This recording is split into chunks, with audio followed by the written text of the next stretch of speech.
and welcome to NOJ's first webinar of the year as part of our Charging Ahead webinar series. Today, we're going to be talking about the future of data center electrical grid load and best practices around how you can forecast it, how you can prepare for it, and what levers you may have in trying to deliver the best possible quality service, level of connectivity, and affordability. So just before we get started, I wanted to do a few housekeeping items. You can see the agenda here. I'll present on this for about 75 to 80% of the time, and then at the end we'll have time for Q&A. There'll also be a time to vote on your favorite topics for our next webinar. Of course, we're recording this in case folks have to drop off early or they want to send on to any of their contacts. And then please do feel free to register any questions that you may want to put to myself in the chat, and my associate Sarah will be managing those and delivering them during the Q&A session. So there's a fair bit of content to get through, and so I think I will get started now.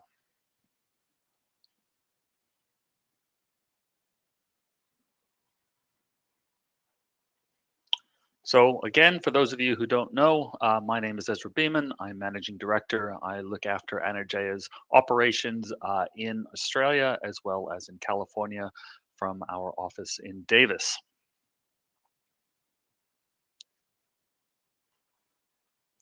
So let's talk about the drivers of data center growth. And as a bit of background, the reason we have done work in this space is that we do a lot of system planning and forecasting work. And some of the forecasts we had been seeing, particularly in Texas, California, and elsewhere in the US, was causing us to question whether those forecasts were credible. And so we embarked on some research to try and validate and at least get our own view as to whether or not we thought that the demand was real, and if so, what we thought the outlook and the drivers might look like.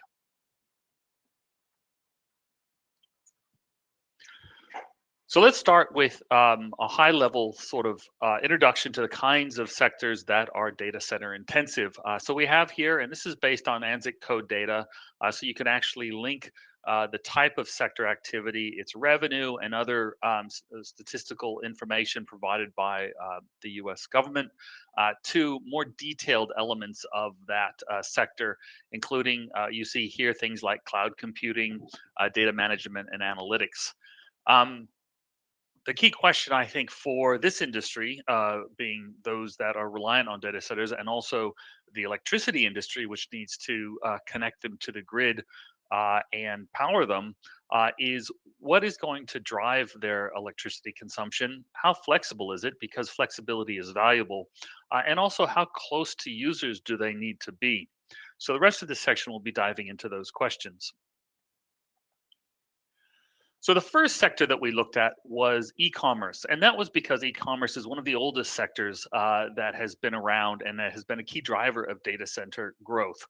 So much so, in fact, that the data center of Amazon, actually is AWS, is now its own service providing outsourced data center and other services to much of the world. And what you can see here on the left-hand side is the e-commerce number, and the right-hand side is GDP, is overall GDP. And you can see that there has been a much greater increase in U.S. e-commerce revenue compared to GDP. The question is how much more room can e-commerce grow before it starts to level out? What is the asymptote? And this is a key question facing any sort of major new load that you really need to understand its mechanics and its fundamental drivers and its saturation point. And that's not possible necessarily with all of the data center drivers. But in this case, what we did is we looked at the U.S. retail and wholesale trade and compared that to e-commerce sales. What the thinking here is that the actual level of e-commerce, is going to unlikely to go beyond what we're seeing in the physical bricks and mortar trade. But what you can see here is that e-commerce sales are still a fraction of overall reported retail or wholesale, and certainly much lower than the combined amount. And so we use this to, I guess, form a view that there is a lot more that e-commerce could grow. I mean, if we got all U.S. retail and wholesale trade to be electronic in nature, um, that would be up to the limits that we see here. So we use this as a test on how much room is left to grow. We think there is quite a bit here as more and more trade goes online. Then we looked at crypto. So crypto is a very different sort of load, one that's more opportunistic, one that isn't necessarily as demanding in terms of it needing to be in real time relative to users. And you can see here at the top again, we've got the US GDP line for growth of the overall economy, and crypto sort of coming out of 2012 has started to really increase at a faster rate than overall US GDP. Now, in terms of what its overall total potential might look like, we looked at, and especially something like crypto, which is sensitive to the actual electricity cost, because that's a key factor in the Bitcoin cost of producing additional uh, Bitcoins. You can see here that the increase in the average price, and this is using Bitcoin, led to an increase in the amount of hash rates, which is reflective of an investment in additional computing power. What's interesting, I think, on the bottom right slide is just where the cryptocurrency mining locations are. In that they are not necessarily close to population centers, a lot in the southeast, and in Texas. And they do seem to be taking advantage more of where electricity or connections might be plentiful and cheap. Now let's turn to generative AI, which is certainly something that's come into the more widespread awareness and increasing use. And here we can see again the GDP line and then USAI revenue. And again, from about 2021, so much more recent, you can see the rate of revenue is quite a bit higher than the rate of GDP growth.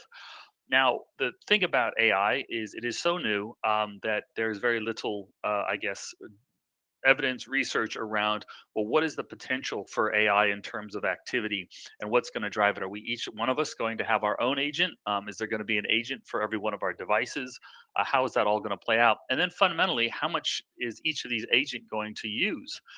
So we have here on the bottom left an example of how much energy was used to train different models. Please note that's on a log scale.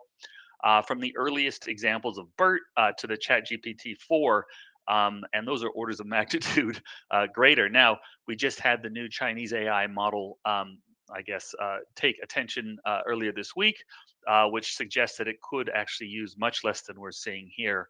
I would say that um, as you do R&D, you don't necessarily take it much mind of things like energy efficiency. So there's probably a lot of consolidation and energy efficiency that could be brought into things. But on the bottom right, you see the difference between a plain old Google search in terms of its watt hour per request compared to an AI Google search. And it's not quite an order of magnitude, but it's close. So, key elements here is we're not sure how much generative AI is going to be used at saturation, but we are seeing it as much higher in terms of its energy usage per activity per search compared to online search. Okay, so with that as background, in our own work, in our upcoming study, we're going to be looking at each one of the major sectors, tying the level of activity to historical energy intensity, and using that as a fundamentals based approach to forecasting, along with views of energy efficiency improvements and flexibility. What we have here is a study that has largely been put together by the IEA, which, like all forecasts of things that do not have a good historical trend to use, you have a very wide variation in outlooks. And this reminds me of PV, it reminds me of electric vehicles. And I'm sure the industry over the next few years will improve upon its forecasting methods, and these wide ranges are likely to come down quite a bit. So here just a summary, and I thought it was a cool graphic, so we've included it from E3. Where are we in terms of the hype cycle on data center outlooks? Probably around here. There's a lot of potential factors that will be pushing back things like once this starts crowding out new residential developments or other things that the community wants. We do expect that to be a discussion in the community that will need to be had. Right now, there seems to be more of a dash for prime real estate. But that can only go so far because of the fundamental capacity of the grid and the ability of the industry to augment that grid. Okay, let's turn to the actual loads themselves and their scope for efficiency and flexibility, which the electricity industry understands is fundamental to its cost to serve and to the value of engaging with this type of load to try and ensure that it is establishing itself in an optimal way, cognizant of the fundamental costs of the electricity system. So first of all, if you just look at the amount of energy that goes to different elements of a data center, one of the immediate insights that we want to draw here is just how much of the total consumption on average is cooling. And this is a an end use that is well known to the electricity industry and that we've been trying over time to improve because it's improvable. Elements like power consumption by servers and storage, power conversion, network hardware, etc. That's largely in the domain of the hardware and IT sectors. But again, there has been major steps there through standby power systems, et cetera. So we expect all of this can come down quite a bit. Now, the key measure of how energy efficient a data center is called the PUE, or the power usage efficiency, which is really how much ancillary sort of services are required above and beyond the core computing uh, energy load. And you can see here that the PUE has come down since 2007 to about 1.6, but it's been pretty stagnant at that point. Now, some of the most advanced centers, like those deployed by Google and Meta, have achieved as low as 1.03, meaning there's very little additional load above and beyond the fundamental computing um, involved. But of course, that's going to have costs. Just because you can get there doesn't mean it's economic. So on the bottom left, we have a number of different views developed by E3 and then normalized by ourselves to show, if we're here in 2024 to 100%, what sort of assumptions around the efficiency of the processor, the efficiency of the cooling system would be required to get to, 1/5 of that? And this range here is largely explains that wide variation in forecast. So there's fundamentally how much are these industries going to grow, and then overlaid on that is how much efficiency can we expect to be cost effectively achieved. Let's talk about load shape. So trying to find load shapes of data centers in the public domain. Now, many of the people on this call are actually from utilities and will have access to this information. And I would encourage you to look at this information and also to speak to your customers that have these loads, because for a couple of reasons. One is uh, data centers have to forecast peak demand just like the electricity system, because the worst thing you can have in many cases for synchronous data requests is that you get an out of service or a delay. Because what I learned in this research is that even 1 millisecond delay when you're doing virtual reality can lead to nausea, and let alone any sort of delays while you're gaming. So that availability is really important. It's important to forecast peak demand. So within the industry, they've got a really good understanding of forecasting peak demand of synchronous load and then moving all the rest of the load around, which is why a lot of the data centers look ultimately flat, because they're using that excess space in the off-peak period to do non-synchronous tasks. But what I wanted to share with you here is analysis in the academic literature. It's a bit old, but you can see that you've got an average over time, and that does have a weather sensitive element to it. But if you look at some of the more recent estimates, these ones by E3, it's a very, very flat load. And the difference between these two, I believe, is probably due to the difference in assumptions around the cooling involved. So if you've got very little cooling load, you'd have something that looks like this, particularly after they've optimized server capacity for non-synchronous items. Um, but the overall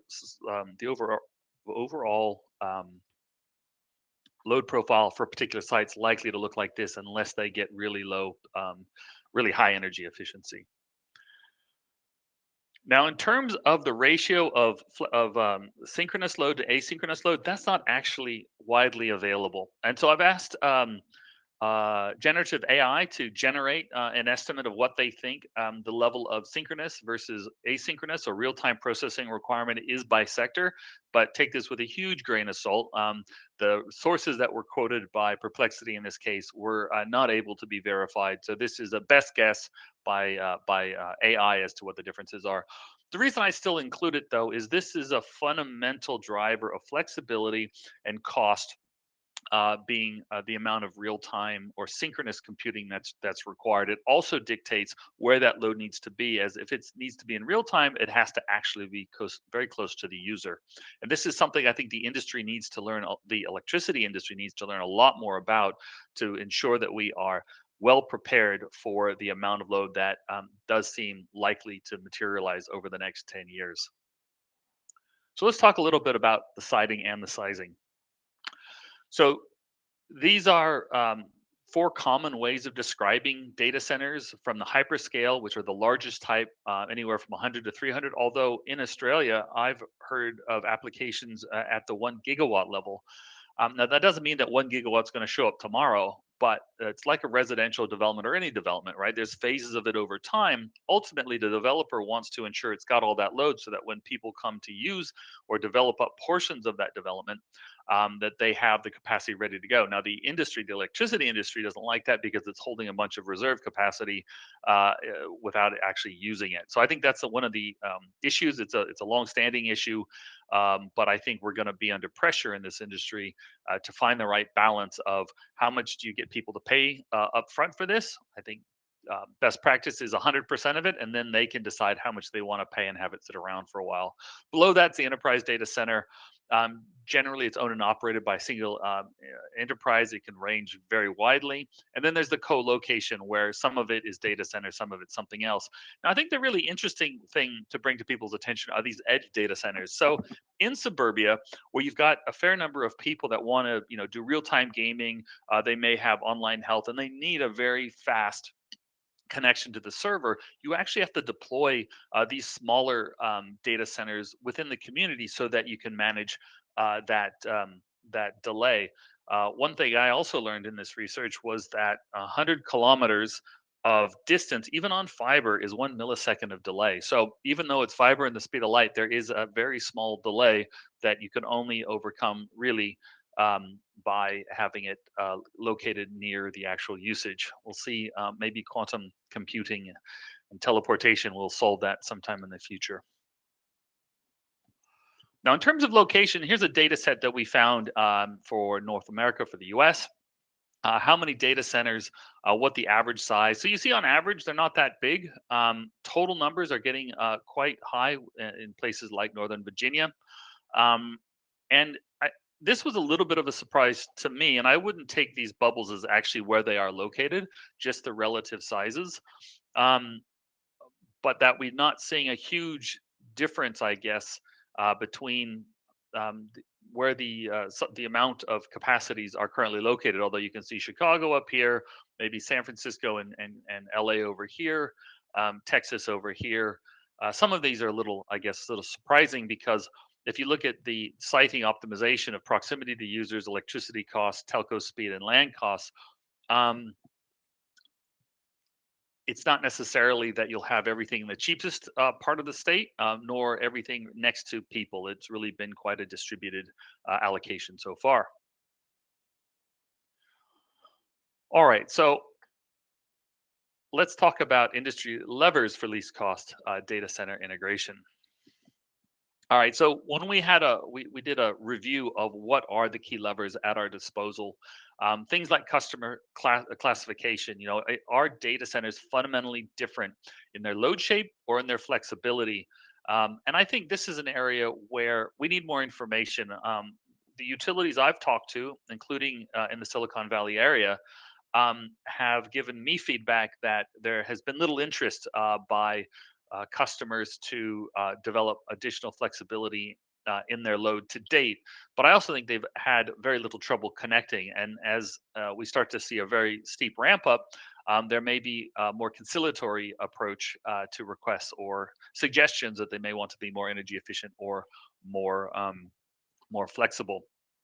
One thing to highlight here is that a recent case, FERC rejected that these loads were significantly different. I think it was in the context of these loads asking for sort of economically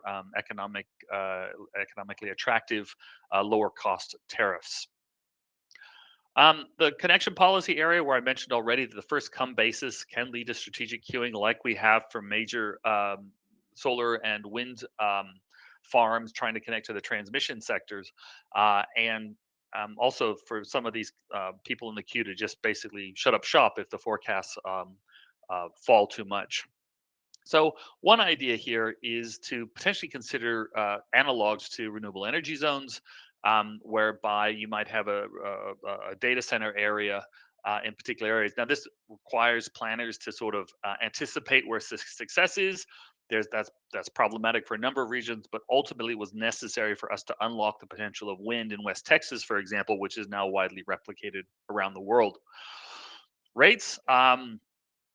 Here, it really depends on how much flexibility there is, but certainly if those price signals are set at cost reflective levels, then that should at least elicit the right amount of or an optimal economic amount of flexibility within these sites.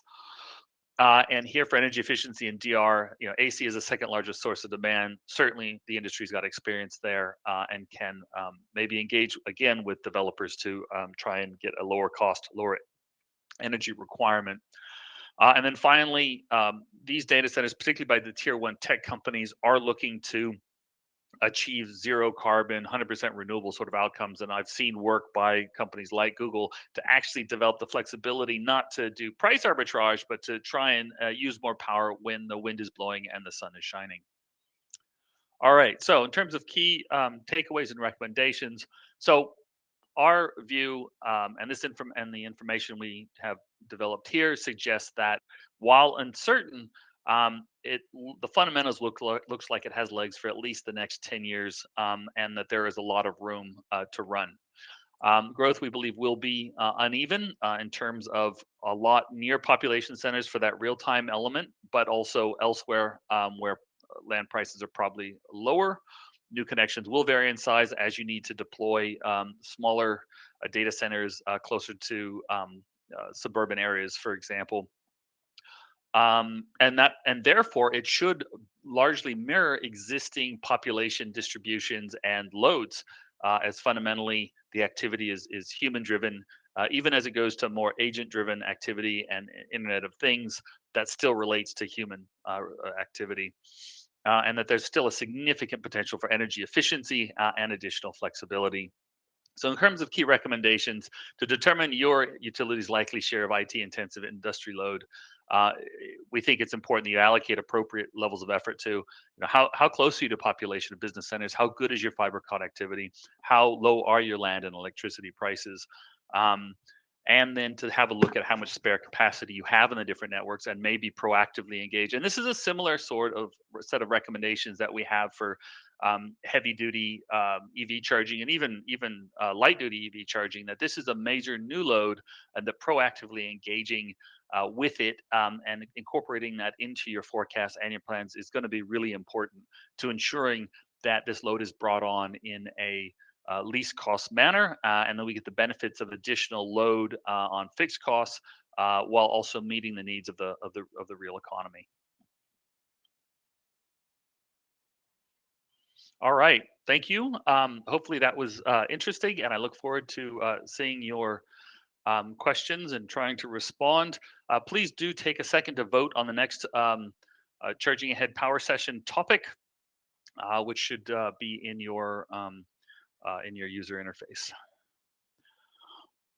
All right. So the next session at the moment is a focus on industrial decarbonization, the hard to abate sectors, where we look at things like cement, uh, iron ore, heavy transport, and assess the options there, including energy efficiency, transition to green sort of options like green hydrogen, as well as electrification. Okay, let's go to the questions. Ca- Location of data centers. Can you discuss trade-offs of telco speed proximity to users and electricity land costs? Pacific Northwest West example, data centers in Portland, close to Asian subsea fiber, but costly to get transmission. So thank you for that question. I think the thing that really has stayed with me in the research that we've done is just how little distance there is to get a 1 millisecond delay. And so, even being next to a subsea cable, that's still going to result in a delay that will probably close that market to synchronous computing related to gaming, related to virtual reality for the nauseous effect, and then also even for e-commerce, where we were reading research that a millisecond delay can cause loss of an actual click-through rate or a purchase. So I would not underestimate the need for synchronous computing to be very proximate, even on fiber. And until we have better insight into the ratio of synchronous and asynchronous, it's going to be difficult to tell what that split is going to look like. Has there been any conversation of cogen or cooling system technologies using waste heat? I think that's a really important question because we are generating a fair amount of heat in these systems.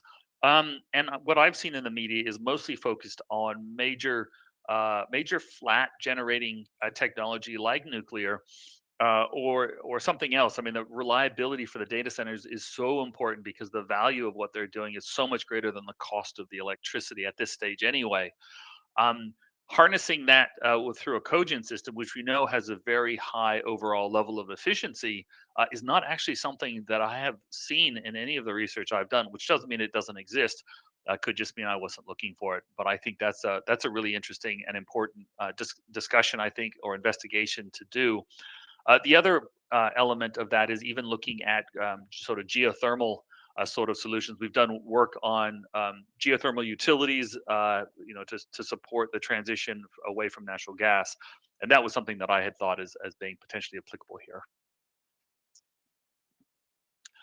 What are you seeing for trends in behind the meter cogen facades that provide electric power from turbines and reciprocating engines and using weight heat for absorption chillers, especially considering the massive demands that utilities are unable to meet in alignment with the data center plans? So this looks very similar to that last question.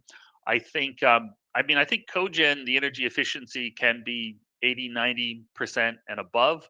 Um, uh, with absorption chillers, whenever we've looked at it, it's been the energy efficiency in them have not never really um, resulted in a positive cost benefit assessment when we've had a look at it. Doesn't mean it's not possible.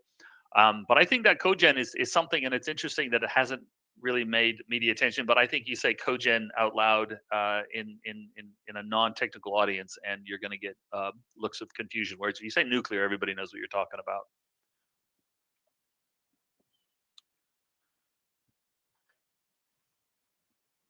How does China's DeepSeek model change these outlooks and recommendations? Look, that's a very topical, rapidly evolving question and answer. I myself haven't had time to really get on and use the DeepSeek model. I have preferred Chat or Perplexity for its referencing capability. But if what I've read in the popular media is true, it suggests that there are alternative ways to the current approach, which sort of showed brute force increases in computational requirements and energy consumption, that is being pioneered in China. So hopefully that's going to open doors and maybe provide those step changes in actual energy efficiency of the underlying compute hardware that we showed earlier in the presentation.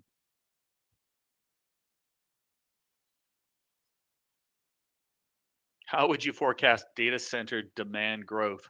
So, I mean, that's a core forecasting question. The way that we're planning on doing it is to look at government accounts of that we showed you up front. You've got NAICS codes. You can see how much activity, the history of activity. You can actually relate that then to the history of energy consumption. Then you have to have a view as to how those industries are going to grow, which you can then, and then how much efficiency is going to be baked in. That gets you a fundamental peak demand, or actually gives you a fundamental energy. We have to then relate it to peak demand. And then you can allocate that spatially based on these rules that we've set out here. But I think there's a fundamentals based approach that you have to then bake in energy efficiency and load shapes, and that you can get as good a forecast on a fundamentals basis with the information that we're aware of.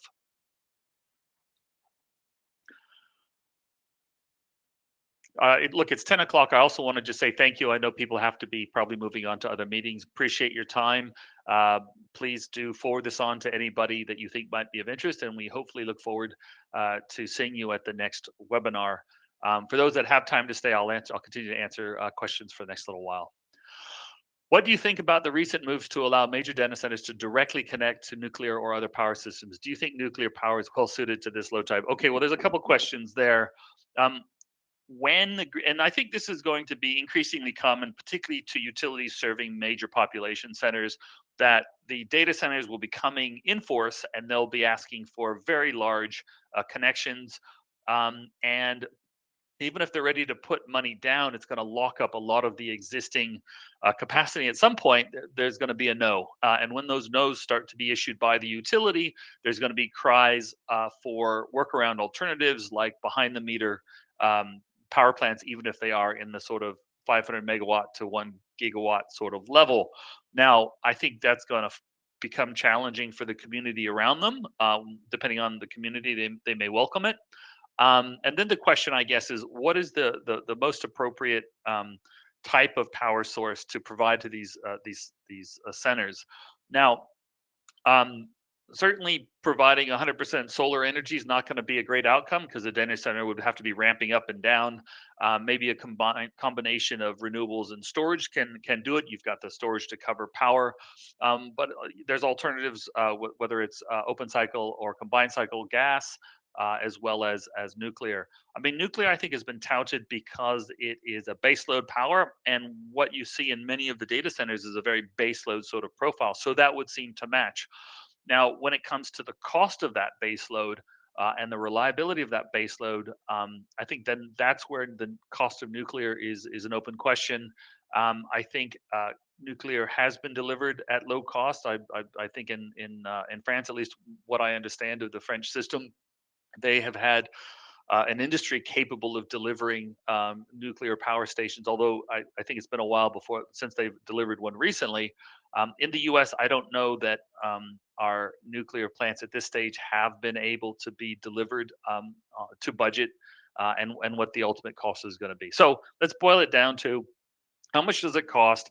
How reliable is it? And are you going to be able to deploy it in the next 5 to 10 years to meet this load? I'm not sure that nuclear would be my first choice. Any perspective on utilities rules and tariffs that may require data centers to fund transmission upgrades that they trigger? So I think, again, we have a pretty robust cause or pays sort of mentality when it comes to the impacts of new loads on the system. I think what counts as shallow and what counts as deep is going to be a key question because these loads are going to impact the system, and if we haven't really clarified that at the federal level or even more at the state level, then this is really going to force the issue. And I think it's probably on a state by state basis where it falls outside of the FERC's jurisdiction. But I think we are going to have to get this right because these loads are really large. It's like having a renaissance of steel and smelting and all of the things that accompany it, which we haven't seen in 40 years.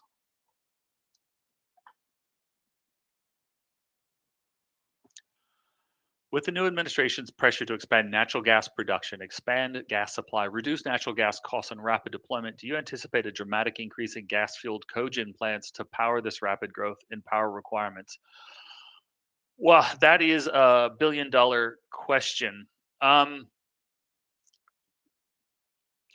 I think an investor in generation is going to have to take a long-term view, and the current administration can change in the future.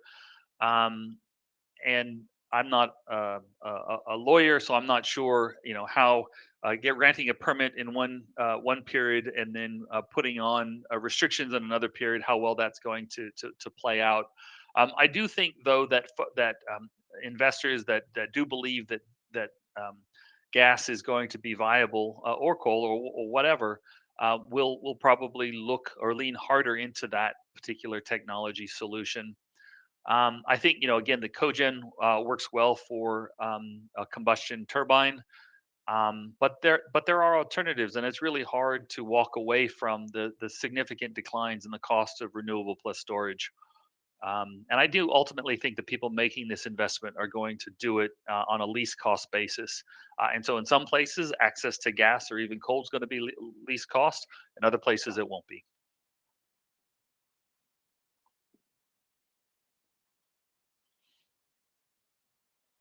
Yes, forecasting can also look at transmission load request queue. So I don't think that's actually a question. I think that's a statement. And I think when you do planning around this, and it's the same approach we have for heavy duty charging, you've got to look at where the constraint. If you want to deploy something in the next 5 years, you've only got so many choices depending on how much capacity is available at different parts of the network. It'll be the same with the data centers. The question is, how do we deal with the fact that we're going on an upward sloping demand curve, and utilities can only build so much. And then this is the exact question I think facing utilities around, you know, can they build? Can, how far in the future can they look? If they only can look 5 years into the future, they can only get so much done. And whether we need a more strategic lens on this to avoid pretty much having to tell all growth to wait 10 years or 5 years as we build the transmission sub-transmission backbones necessary to connect them. I think this is an important conversation for the industry to have, not just with data centers, but also transport electrification, and ultimately hard to abate.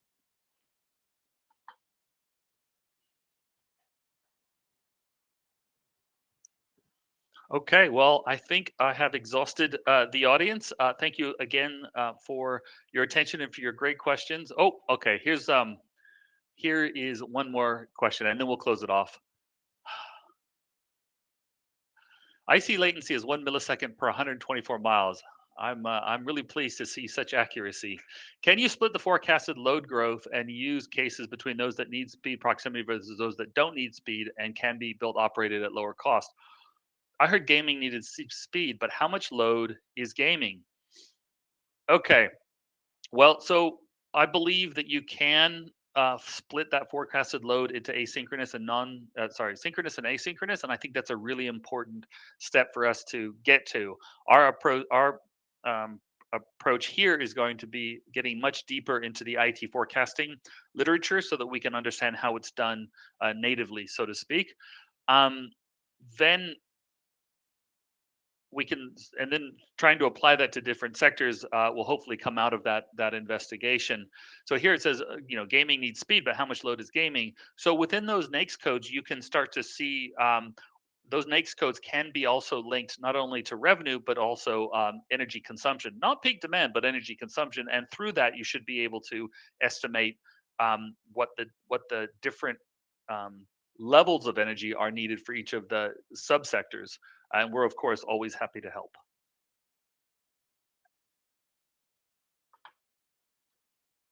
All right. Well, again, thank you for your attendance, and have a great day. And we look forward to seeing you here next time. Bye for now.